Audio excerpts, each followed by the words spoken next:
Or, la vie éternelle, c'est qu'ils te connaissent toi, le seul vrai Dieu, et celui que tu as envoyé, Jésus-Christ, Jean 17,3. Celui qui m'a vu a vu le Père, Jean 14,9. Ainsi je connaîtrai Christ et la puissance de sa résurrection et la communion à ses souffrances en devenant conforme à lui dans sa mort, Philippiens 3,10.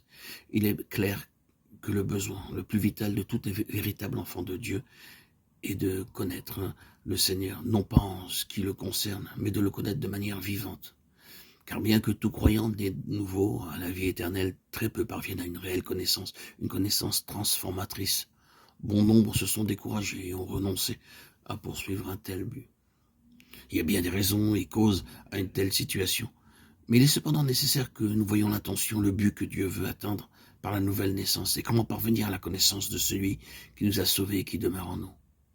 La chose fondamentale, c'est que la souveraineté de Jésus-Christ soit incrustée en nous, que ce que nous déclarons jour après jour comme un grand fait devienne en nous toujours plus pleinement une réalité qui puisse supporter l'épreuve. Nous sommes dans un temps où le besoin de le connaître est dans bien des cœurs, car l'enlèvement de l'Église est l'objectif et la priorité vivante du Seigneur. Et le Saint-Esprit travaille à rassembler le reste pour l'amener à maturité et l'enlever.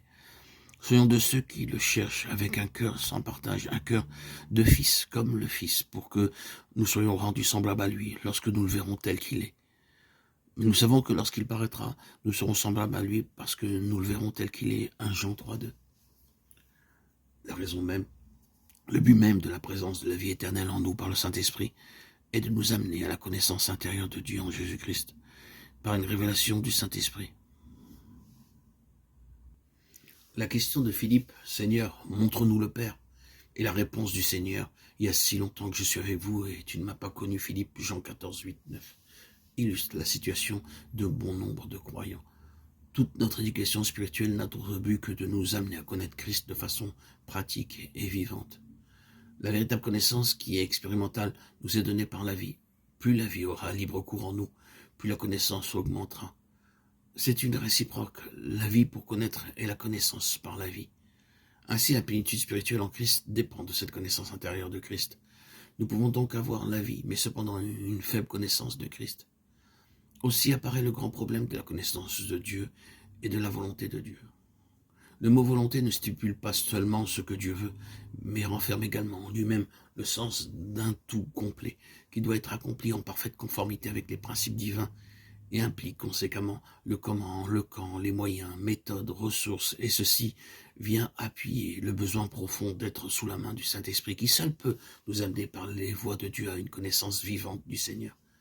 Il y a en nous une conception naturelle des choses, quant à la façon d'agir et d'accomplir, qui aura à faire place à une conception céleste et divine, afin de voir les choses comme Dieu les voit, les conçoit, qui appartient à une autre vie qui est en Christ, et nous aurons à consentir à ce que le Saint-Esprit établisse ses prérogatives et ses droits absolus, pour que nous soyons amenés par l'expérience de cette vie à sa connaissance.